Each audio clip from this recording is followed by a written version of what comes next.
네, 정신없네요. 제가 오늘 그 세 분, 전 개인적으로 굉장히 만나 뵙고 싶었던 세 분을 여기 모셨는데요. 그 그립의 김한나 대표님 모셨고요. 그다음에 브랜디의 서정민 대표님 모셨고, 그다음에 영상으로 저희가 얌 테이블의 주상현 대표님, 네, 안녕하세요. 모셨습니다. 네, 먼저 좀 간략하게 소개를 좀 부탁드릴게요. 김한나 대표님부터. 네, 알겠습니다. 슬라이드 10집 움직이나요? 네, 그리고 10집 네, 지금 영상 나오고 있는데요. 저희는 취급하는 그런 세탁도 있어요. 이렇게 직접 물어보고 이렇게 약간 즐거운 샤퍼테인먼트와 같은 이런 영상을 보시면은 함께 즐길 수 있고, 뭐 산지나 아니면은 언제 어디서나 누구나 방송을 통해서 거래를 할 수 있는 그런 플랫폼 그립을 서비스하고 있습니다. 네, 네. 만나서 반갑습니다. 저 서정민 대표님 간략하게 소개 부탁드립니다. 네, 안녕하세요. 저는 그 국내에 존재하고 있는 동대문이라고 하는 이제 패션 시장을 IT와 풀필먼트로 혁신하고자 하는 미션을 가지고 있는 B2C 서비스로서의 브랜디, 그리고 풀필먼트 서비스로서의 헬피를 운영하는 브랜디의 서정민이라고 합니다. 네, 반갑습니다. 그리고 영상으로 얌 테이블의 주상현 대표님 소개 부탁드릴게요. 네, 안녕하십니까. 얌테이블 대표 주상현입니다. 먼저 화상으로 인사를 드리게 된 점에 대해서 정말 송구스럽게 생각을 하고요. 저희 얌테이블은 수산물을 온라인에 판매하는 회사고, 그냥 단순하게 수산물을 온라인에 판매하는 게 아니라 좀 더 안전하고 좀 더 신선하고 좀 더 높은 품질로 수산 밸류 체인을 혁신하는 수산 버티컬 혁신 스타트업입니다. 오늘 만나 뵙게 돼서 너무 영광스럽습니다. 네, 세 분 반갑습니다. 다 대단하신 분들이더라고요. 제가 좀 공부를 해봤는데, 제가 그냥 한 분씩 몇 가지 좀 질문을 드리고 싶은데, 김한나 대표님, 저희가 그 아까 제 강의에서도 보셨던 것처럼 코로나19를 통해서 패션 업계가 굉장히 좀 어렵고, 또 패션 내에서도 온라인 커머스를 한다고 다 성공하는 건 아니더라고요. 보니까 굉장히 명암이 바뀌고 있는데, 또 제가 그 말씀드리면서 이제 라이브 커머스가 굉장히 핫하다라고 말씀드렸잖아요. 근데 뭐 코로나19 이전에 먼저 시작하셨는데, 코로나 경험하면서 이 라이브 커머스가 좀 변화가 느껴지시나요? 저희는 아무래도 이제 비대면 서비스를 하다 보니까 이제 크게 저희는 바뀐 것들이 조금 있고, 이제 약간 어느 정도 성장세가 있지만 아무래도 코로나 영향을 좀 더 많이 받았는데, 가장 크게 눈에 띄는 건 사실 오프라인, 크고 작은 오프라인이 굉장히 많이 입점을 하셨어요. 그래서 뭐 예를 들어서 백화점이라든가 아울렛 같은 경우에는 이제 코로나 이후에 들어오셔서 산마 분들이 직접 방송을 하신다거나 하는 현상이 굉장히 이제 눈에 띄게 이제 나타났고, 근데 이제 무엇보다 가장 많은, 저희가 하루에 한 방송에 한 400개 정도 이제 송출이 되는데, 그 중에서 거의 한 300개 이상은 일반 소호몰, 패션, 전국에 있는 이제 소호몰 패션 하시는 분들이, 이제 사장님들이 방송을 직접 하세요. 이제 그분들은 직접 이제 손님을 매번 이렇게 응대하시는 게 익숙하다 보니까 이 라이브 커머스에서의 이 소통이 굉장히 익숙하신 것 같아요. 생각보다 굉장히 뛰어나게 잘하시고, 그다음에 손님들하고 밀당 같은 것도 잘하다 보니까 이게 이제 구매 전환으로 일어나게 하고, 저희는 이제 기술을 제공하다 보니까 뭐 그런 어떤 기능 같은 것들을 제공하는데, 그런 것도 잘 사용하셔서 아무래도 오프라인들이 이제 입점하셔서 라이브 커머스를 활발하게 활용하신다. 이제 그게 저희가 가장 눈에 띄는 그런 다른 점인 것 같아요. 네, 네, 네. 서 대표님은 제가 신문을 많이 봤어요, 이번에. 이것저것 많이 뒤졌는데, 그 패션 테크 얘기하면 대표적으로 나오는 회사더라고요. 굉장히 훌륭한 일을 많이 하고 계시는 것 같은데, 이런 그 브랜디가 보니까 여러 가지 AI라든지 빅데이터를 통해서 그 수요 예측도 하시고, 그다음에 퍼스널라이제이션도 하시는데, 어떻게 보세요? 이 패션 테크의 어떤 테크놀로지가 우리 패션 업계의 어떤 중요한 대세가 될 거라고 바라보시나요? 우선 제가 10년 전에도 패션 그 사업을 했었을 때는 네. 좋은 디자이너를 확보하고, 그 다음에 경력 있는 MD들, 그다음에 좋은 브랜드 마케팅을 해서 저희 제품을 더 멋있고 세련되게 보이게 하는 패션업에서 갖고 있었던 전통적인 스텝으로 갔었는데 사실 저희가 다시 10년이 지나서 제가 다시 모바일 커머스 시대에서 재창업을 하면서 느꼈던 거는 우선 첫 번째로 밀레니얼이나 Z세대들이 너무나 취향과 기호가 파편화돼 있고요. 또 그 상품을 소비하는 보는 공간 자체도 SNS부터 SNS 안에서도 유튜브, 페이스북, 인스타그램 여러 가지 다양한 매체 또 그 안에서의 또 마이크로 인플루언서, 메가 인플루언서 그러면서 정말 모든 사람들이 이제 다 개별적인 소비자라고 정의할 수 있는 것 같아요. 그래서 그거를 저희가 그 소비자들에게 모두 다 맞는 취향의 제품을 구현하기 위해서는 AI 중심으로 소비자의 소비 패턴을 파악하고 또 저희가 갖고 있는 상품의 데이터를 기반으로 빅데이터를 기반으로 머신러닝을 통해서 그 소비자에게 맞는 제품을 계속 추천하고 또 그거를 끝단에선 수요 예측 같은 기술을 통해서 또 디자이너나 MD들이 어떤 제품이 팔릴지를 미리 인식하고 인지하고 제품을 만들 수 있게 하는 전체적인 서플라이 체인 전체적에서 이제 기술을 통해서 고객에게 패션 제품이 리치가 돼야만 지금은 소구할 수 있는 시대가 된 것 같습니다. 네. 주 대표님 들리시죠? 네, 제가 그 얌 테이블도 많이 또 찾아봤는데 이 코로나19 때문에 이게 이제 신선은 온라인이라는 게 굉장히 생각하기 어려웠던 부분인데 가장 좀 본격적으로 신선이 열리는 계기가 됐다라고 저희가 보고 있습니다.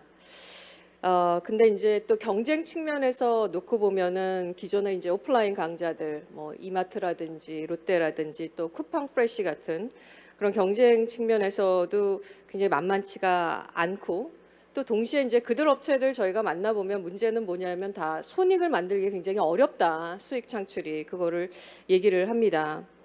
근데 이제 신선에서도 가장 어려운 게 제가 알기로는 수산이거든요. 근데 이곳에 제가 온라인으로 이거를 시도했다라고 얘기를 해서 저도 깜짝 놀랐는데 어찌됐든 그 얌 테이블만이 신선에서 수산을 중심으로 온라인을 얘기할 때 어떠한 의도와 그리고 어떤 성장 전략을 좀 갖고 계시는지 여쭙고 싶습니다. 네, 수산물 카테고리는 다른 상품 카테고리와는 다르게 특이한 허들이 하나 존재합니다. 바로 신선도와 품질인데 이 코로나 이후에는 이것이 더 중요한 구매 결정 요소가 되고 있고 수산물의 신선도는 바다에서 상품을 꺼내는 순간부터 나빠지기 시작하거든요. 그래서 바다에서 꺼낼 때부터 신선도를 좀 통제를 하고 수산물의 유통 단계로 보면 수산물을 생산하는 생산자들이 있고 이 제품을 유통, 가공하고 세척, 선별, 손질, 포장을 하는 프로세싱 업체가 있고 또 소비자에게 판매하는 유통회사로 구분되어 있습니다. 그래서 수산물의 신선도를 결정짓는 프로세싱 단계가 제품별로 또는 업체별로 나뉘어져 있고 수십 개의 작은 수산 업체들이 프로세싱을 담당하는 구조로 지금까지 오프라인 유통이 이루어져 왔죠. 온라인으로 유통 채널은 판매 채널은 바뀌었지만 신선도 품질을 결정짓는 프로세싱 단계는 기존 업체들 20년 전부터 해오던 시설과 방식 그대로인 현재 상황입니다. 그래서 얌 테이블은 이런 점들을 좀 착안하고 프로세싱 단계에서 신선도를 좀 획기적으로 끌어올리기 위한 혁신을 시도하고 있고요. 신선한 수산물을 판매하는 회사로 차별화를 하고 있는 게 저희 회사의 성장 전략이 아닌가 그렇게 생각을 하고 있습니다. 수익은 나시는 거죠? 돈은? 수익을 많이 내어보겠습니다. 네네. 제가 개인적으로 질문을 드렸는데 이건 좀 공통 질문을 좀 드리도록 하겠습니다. 어찌됐든 이 온라인 쪽이 이 코로나19를 통해서 굉장히 혜택을 여러 가지를 받고 있는데 저희 BCG 스터디에 따르면 이번 우리나라는 특히 이제 M세대나 Z세대보다는 이제 베이비 부머가 많이 움직였다. 그리고 베이비 부머가 워낙에 이제 큰 돈을 움직이시는 분이다 보니까 그분들을 움직이는 게 굉장히 중요하다고 보는데 현장에서는 어떠세요? 고객들이 좀 베이비 부머들도 움직였다고 느끼시나요? 아니면 이제 또 앞으로는 그래서 베이비 부머 쪽으로 좀 성장의 축을 움직이시는 거를 시도하고 계시는지 세 분께 좀 공동 질문을 드리도록 하겠습니다.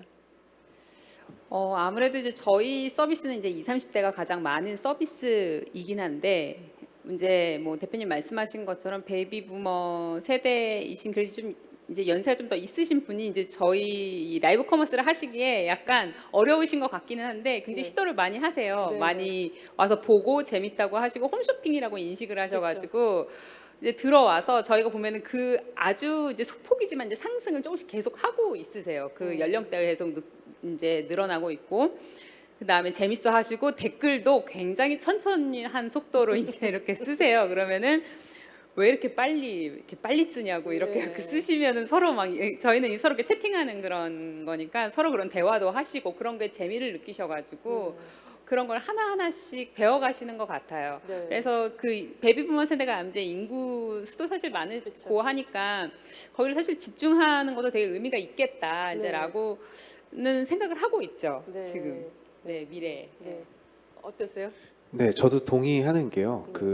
아마 이번 코로나 때문에 그 베이비부머 세대들이 처음으로 패션이나 뭐 이런 생필품 제품들을 모바일이나 온라인에 사보신 경험을 하신 것 같아요. 그래서 예전에 뭐 패션업에만 국한해서 말씀드리자면 옷은 꼭 백화점에 가서 그쵸. 내가 아는 브랜드, 맞습니다. 좋은 브랜드 이런 것들로만 제한된 소비를 하셨는데 이번에 어쨌든 뭐 직접 구매를 하셨던 아니면 뭐 주변 가족분들이 구매해 주셨던 내가 외출을 해야 되는데 당장 백화점을 못 가고 근데 옷은 또 필요하고 네. 그러다 보니까 온라인 경험을 처음 해봤는데 그게 생각보다는 좋았죠. 너무 만족스러웠던 거죠. 그러다 보니까 이제 옷도 혹은 또 다른 제품들도 온라인 사는 게 그렇게 어렵고 틀린 방법이 아니구나라고 하고 그리고 요즘에는 배송이 워낙 빠르니까요. 다음날 바로 와서 입어보니까 사실은 직접 가서 내가 상품을 고르고 또 픽업해오고 하는 번거로움보다 이게 더 효율적일 수 있겠구나라고 생각하시면서 베이비부머 분들이 모바일 쇼핑에 대해서 많이 친숙해 주시고 그 친숙한 경험 한 번이 어려웠던 거지 앞으로는 조금 더 반복적으로 소비를 하시지 않을까라고 전망합니다. 네, 네. 그 수사는 워낙에 그 뭐 베이비 부머들도 꽤 사실 것 같은데 좀 변화가 있으세요? 코로나19를 통해서? 주 대표님?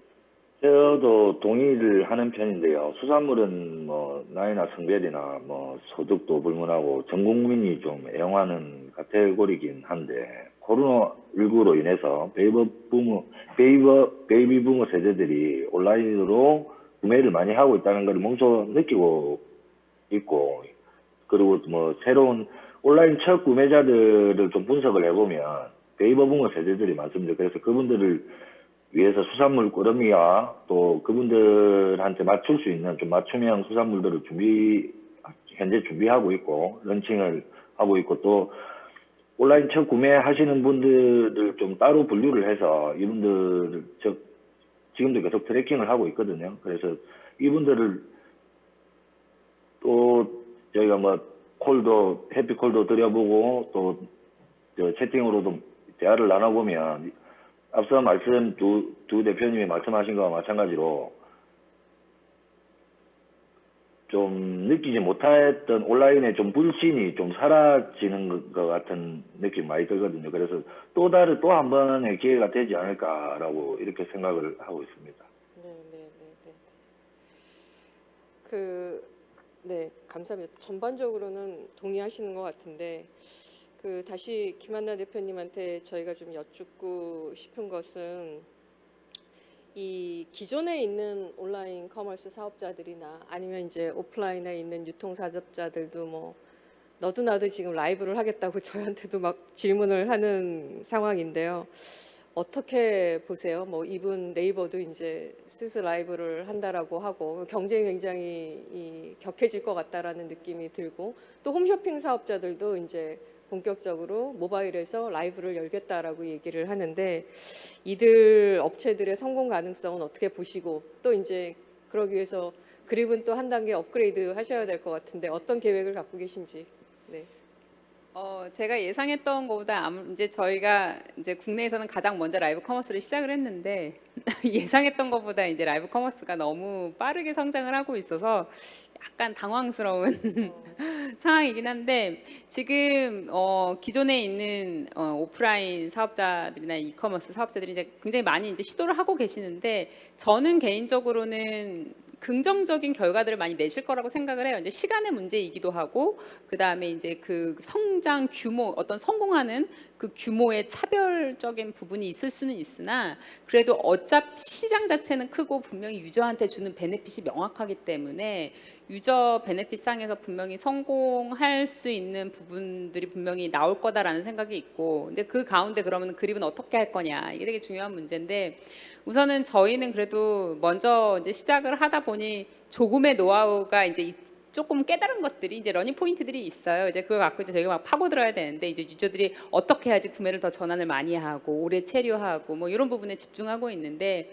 기본적으로 저희가 구매 전환이 뭐 최근 6개월에 한 평균 25% 정도의 방송을 보다가 이렇게 구매 전환이 높은데, 이제 그런 구매 전환을 하는 데 있어 방송이 많고 대규모 방송이 많은 게 아니라 소규모 방송이 굉장히 많고 구매 전환이 높고 뭐 이런 형태를 띠거든요. 저희는 이제 소규모 사업자들이 많으시니까요. 이제 그렇게 하는 부분들에 있어서 중간에 저희는 기술적으로 재미있게 뭐 경매를 넣는다던가 랜덤으로 뭐 뭔가 뽑기를 한다거나 실제로 흥정을 하게 만든다던가, 이 아날로그 방식을 굉장히 디지털화해서 이것들을 사람들한테 흥미를 유발하게 하는 그런 것들을 저희가 넣기도 하고, 그다음에 저희가 이제 샵퍼테인먼트라고 이제 쇼핑과 엔터테이닝한 것들을 같이 결합을 해서 체류를 오래 할 수 있게끔 만들고 있어요. 그러면 오래 보면 견문생심이라고 이게 또 사게 되잖아요. 그렇죠. 그래서 많이만 먹고 맛있게 먹고 그러면 또 이렇게 사게 되니까 어떻게든 이분들을 오래 잡아두려고 재미있는 컨텐츠고, 재미있다는 게 꼭 코미디 같이 재미있는 게 아니라 사람마다 다큐가 재밌을 수도 있고 드라마가 재밌을 수도 있는데, 어쨌든 사람마다 다양한 컨텐츠를 새롭게 시도해서 오래 머물 수 있도록 하는 거에 집중을 하고 있고요.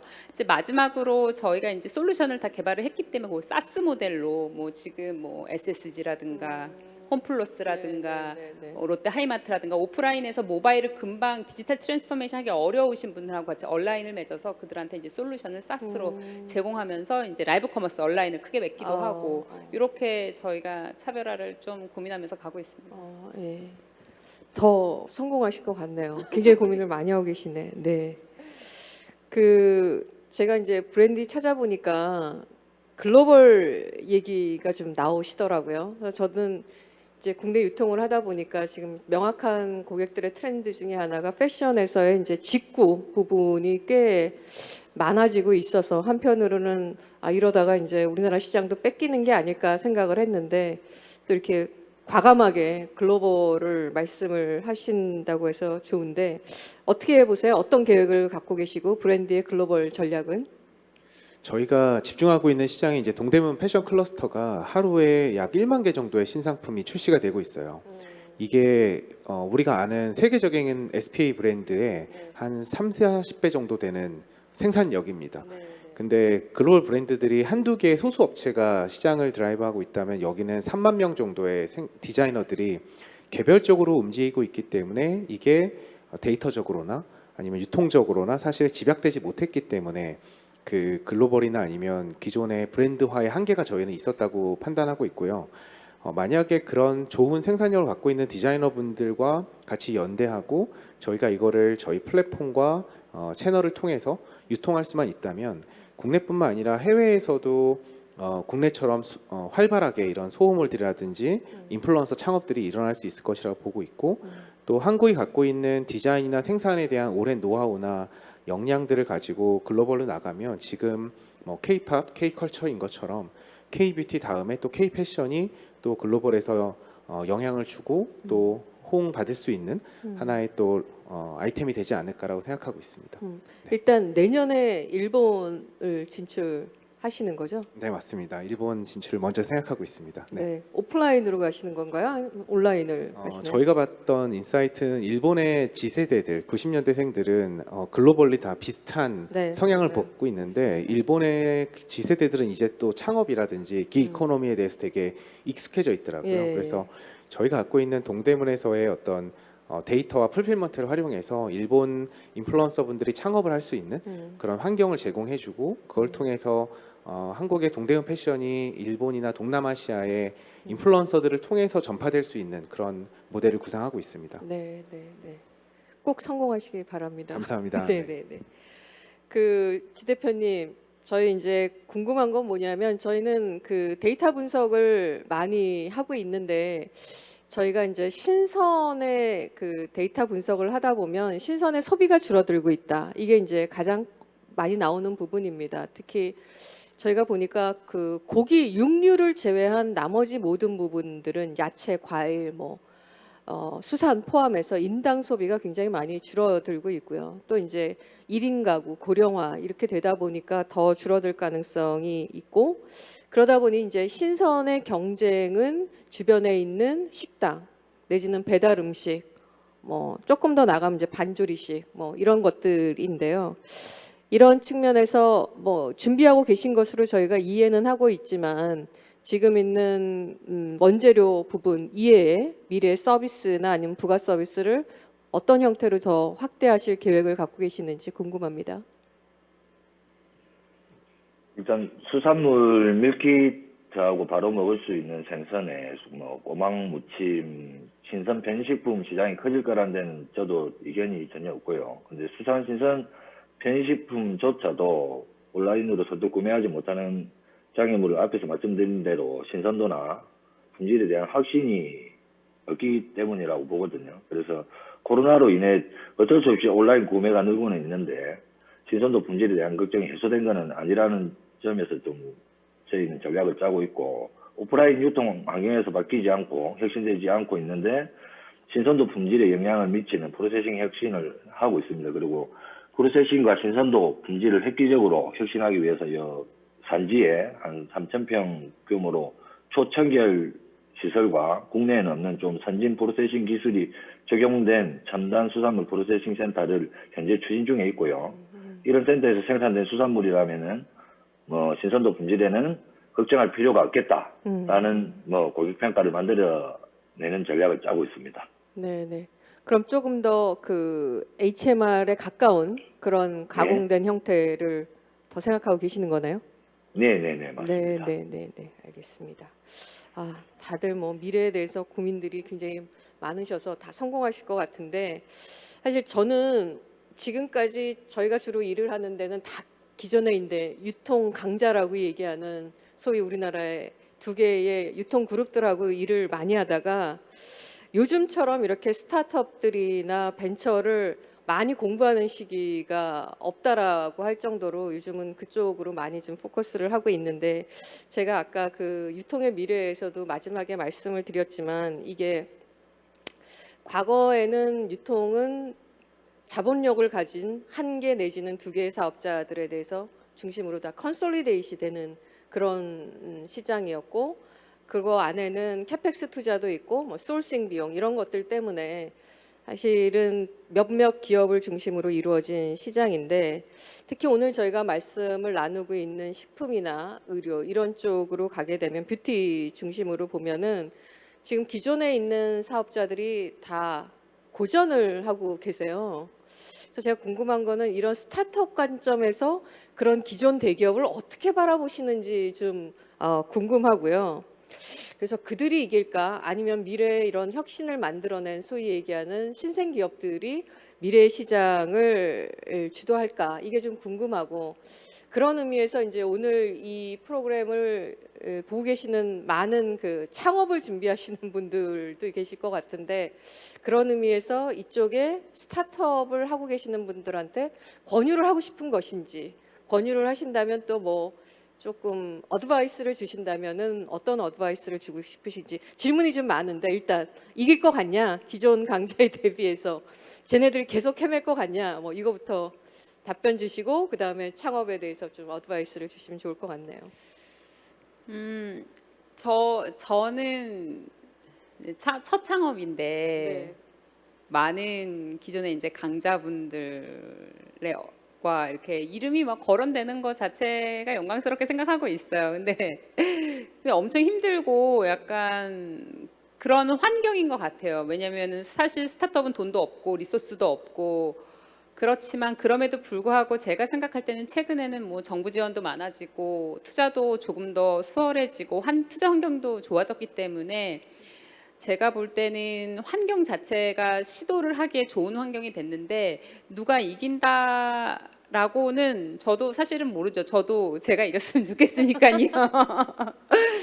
아마 굉장히 시장에서 이제 타겟하는 그 시장에서 어떻게 이제 이걸 바라보고 그다음에 이제 대기업들도 많이 좀 시각이 바뀌어서 같이 스타트업하고 협업하시는 거에 대해 되게 열려 계신 것 같아요. 적어도 저는 굉장히 그런 걸 많이 겪고 있기 때문에 기회도 많이 열려 있고 또 꼭 그 경쟁한다기보다는 파이를 키워나가는 저희 적어도 이제 이커머스 분야는 모바일 쪽으로는 당연히 이제 파이가 커질 수밖에 없지 않을까라고 맞습니다. 생각하니까 이제 경쟁보다는 같이 이제 크게 키우는 거 스타트업에게도 이제 기회가 있고 큰 기존의 기업들도 자기 쇄신하시면서 계속 노력하시기 때문에 같이 성장할 수 있지 않을까라고 생각을 하고 그만큼 스타트업들에게 도전을 하시라고 말씀드리고 싶은 게 힘들지만 저도 되게 엄청 너무 힘들지만 사실 보람도 있고 기회가 많이 있기 때문에 꼭 한번 도전을 망설이시는 분은 도전을 하시라고 하는 게 좋겠다고 말씀드리고 싶어요. 저희 서 대표님도 비슷한 질문인데 굉장히 오래 패션 업계에 계셨더라고요. 그리고 여러 스타트업 뭐 지금 뭐 유니콘까지 큰 회사들도 계셨던 것 같은데 일단 저는 이제 궁금한 게 왜 기존에 있는 브랜드가 아니고 그냥 스타트업 업계에서 계속 계시는지도 사실은 좀 궁금하고 그런 의미에서 스타트업에서 바라보는 기존에 있는 패션 강자들의 변화를 어떻게 바라보시는지도 궁금하고 동시에 이제 창업하시는 분들한테는 어떤 어드바이스를 좀 주고 싶으신지. 네, 우선 아까 말씀하신 캐펙스에 대한 되게 많은 공감을 했는데 캐펙스의 정의가 좀 달라진 것 같아요. 기존의 전통적 유통에서는 입지라든지 구매 자금력, 뭐 또 대기업의 브랜드 같은 것들이 캐펙스에 속했다면 사실 지금은 사람이나 기술, 어떤 지적 자본에 대한 걸로 캐펙스가 많이 바뀌면서 그 지적 자본을 어떻게 잘 쓰느냐가 그건 또 유통뿐만 아니라 모든 산업에서 이제 경쟁 우위가 바뀌는 시대가 온 것 같고 저희가 하고 있는 유통이나 패션업에서도 기존에는 기존 전통 기업의 캐펙스가 되게 워킹을 잘하는 시장이었다면 지금은 정말 이 MZ 세대들, 새로운 소비자들 혹은 모바일 환경 그리고 기술을 포함한 디지털 트랜스포메이션을 얼마나 잘 수용하고 또 그거를 리드하고 또 그런 창의적 집단을 어떻게 잘 만들어내는가, 빌딩하는가가 되게 중요해진 것 같아서 이제 막 기존 전통 기업들이 그거를 학습하고 계시는 단계인 것 같아요. 네. 그리고 일부는 그거를 직접 수행하시는 경우도 있지만 협업이나 아니면 투자 관계로서 또 서로 배우는 그런 기회들을 만드신 것 같기도 해서 아마 근 5년이 기존 기업들이 이제 제대로 된 디지털 트랜스포메이션을 하는 기간이 되지 않을까라고 생각하고 있고 또 창업자 입장에서 보면은 지금 되게 큰 기회가 있다라고 보는 거는 기존의 대기업들은 시장 규모가 작으면 사업을 사실은 안 했거든요. 근데 그 작았던 시장 규모들이 점점 급부상을 하고 있는 것 같아요. 뭐 캠핑, 골프, 뭐 이런 여러 가지 분야에서 급부상하고 있는데 사실 대기업이나 큰 기업들이 그걸 속도감 있게 따라가기에는 사실 물리적으로 한계가 있거든요. 대신에 스타트업은 사실 자본력은 없지만 속도와 그다음에 사람 또 아이디어 같은 것들을 통해서 내가 버티컬 시장이라고 하는 데서 선점할 수 있는 기회들은 계속적으로 나오는 것 같아서 지금이 되게 버티컬 영역에서는 도전하기 되게 좋은 환경이지 않을까라고 생각을 합니다. 네, 네, 네. 주 대표님 어떻게 보세요? 그 기존에 있는 업체 대비 뭐 수산이 쉬운 영역은 아니기 때문에 그런데 얌테이블처럼 그런 스타트업들이 꽤 나오고 있는 것 같은데 기존 업체들을 바라볼 때 뭐 답답하신 부분도 있을 것 같은데 이런 수산 영역에서도 계속적으로 스타트업이 좀 나올 수 있다라고 보시는 건지 기존 업체는 저대로 망가질까요? 어떻게 바라보세요?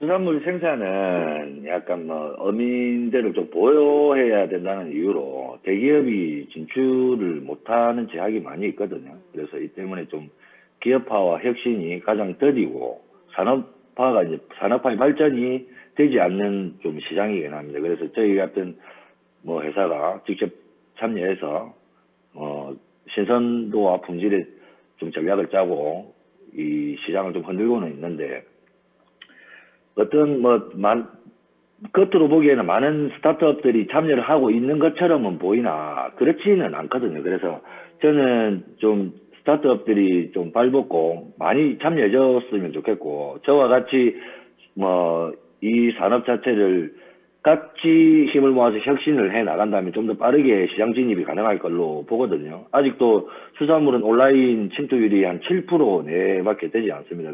근데 저희 혼자서 하면 좀 오래 걸릴 일을 다양하게 많은 회사들과 같이 손을 잡고 하면 좀 더 빠르게 배우기도 할 거고 좀 더 빠르게 갈 수 있다라고 보거든요. 그래서 스타트업들 수산을 좀 무섭고 두려워하지 마시고 많은 회사들이 좀 참여해서 같이 이 시장을 혁신하고 주도했으면 합니다.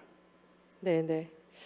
제가 그 마지막으로 한 가지만 더 질문을 드리고 마치겠는데 이건 질문지에도 없는 내용인데 좀 생각이 나서 아까 그립 대표님이 첫 번째 창업에 성공하셨다고 얘기를 하는데 제가 알기로는 창업 시작이 만만치 않기 때문에 첫 번째 성공하기는 굉장히 어렵다고 알고 있습니다. 근데 여기 이제 세 분 성공하신 스타트업의 CEO 분들한테 제가 공통 질문은 미래 창업하는 미래 CEO들한테 한 가지도 좋고 두 가지도 좋고 한두 가지 CEO들에게 주는 어드바이스 한두 가지만 말씀해 주시면 좋을 것 같네요. 뭐 준비되신 분부터 편하시게.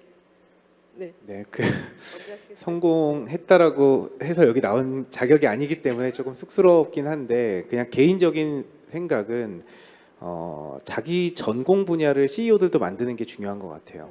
그러니까 CEO 분들은 보통 되게 에너지틱하고 아이디어가 막 넘치시고 또 팀빌딩도 잘하시고 리더십도 있으시고 하다 보니까 시대의 흐름에 따라서 되게 빠르게 이제 아이템들을 만들어 가시고 하는데 사실은 그러다 보면은 자산화가 되는 경우가 상대적으로 좀 적거든요. 근데 내가 좋아하고 내가 정말 개척하고 싶어 했던 혁신하고 싶어 했던 한 분야를 오래 하다 보면 그게 이제 좀 자산화가 돼서 언젠가부터는 조금 더 그 영역에서 조금 더 자신감 있게 미래를 끌어갈 수 있는 그런 역량이 생기는 것 같아서 좀 자기가 좋아하는 분야를 찾고 거기에서 좀 한우물을 파는 게 저는 개인적으로 좋았던 경험인 것 같습니다. 네. 네. 저는 제가 이제 첫 번째 이제 성공한 게 아니고 저희가 첫 번째 창업이라고 말씀드린 건데. 그러셨구나. 네. 네네. 그 전에도 창업을 하셨었어요? 아니요. 첫 번째 그쵸. 근데 이게 성공한 건 아니니까 아직 제가. 근데 저는 한 가지 말을 하고 싶다면 용기를 가져라. 저 스스로 창업을 하고 나서 되게 그 전에 회사를 다닐 때는 되게 용기 있게 일을 열심히 자신감 있게 일을 했던 것 같은데 창업을 하고 나서 제가 안 했던 영역이 대부분인 거예요. 왜냐하면 사업은 했지만 경영을 해보지 않았기 때문에 조직 관리도 안 해보고 사람을 만나고 세상에다가 비전을 알리고 이렇게 하는 것들을 해본 적이 없어서 그것들이 저한테는 되게 어렵고 힘든 일이었는데 용기를 조금 더 갖고 저희가 보통은 이제 이거 시작을 할 때 저희가 상상하던 거를 현실로 만들기 위해서 창업을 하는 거니까 조금 용기를 가져야지 그 꿈이 좀 현실이 될 것 같아서 저 자신에게 먼저 하는 얘기이긴 한데 여러분들 분명히 용기가 안 생기는 분들도 있을 것 같은데 용기를 좀 가지시면 좋겠다는 그런 위로의 말 같은 거를 저와 함께 많은 분들한테 하고 싶어요. 네. 주 대표님? 주 대표님은 도매상부터 일을 시작하셨던데 뭐 개인적으로 전 정말 좀 만나 뵙고 궁금한데 꼭 어떻게 한번 뵙도록 하겠습니다. 그래서 그 창업하고자 하는 미래 CEO들한테는 뭐를 개인적으로 좀 어드바이스를 하고 싶으세요? 저도 대표님 제가 또 두 분과 마찬가지로 성공자가 아니라서 엄청 이 질문에는 제가 너무 쑥스럽네요. 말이 잘 안 나오려고 합니다. 미래 창업자들이나 또는 뭐 스타트업을 꿈꾸는 많은 CEO들한테 들을 수 있는 이야기는 트렌드에 본인이 하는 일을 맞추지 말고 자기가 즐겨하고 그리고 자기가 잘하고 자기가 본인이 가장 재밌어 하는 일들을 하는 게 그게 맞다라는 이야기를 해주고 싶습니다. 네. 예, 혹시 뭐 저희가 그 플로어에서 나오는 질문 같은 게 있나요? 질문 안 받아도 되는군요. 네, 그러면 제가 조금 시간이 남아서 한두 개 질문을 더 해도 될까요? 네. 제가 또 다른 게 궁금했던 질문은 뭐였냐면은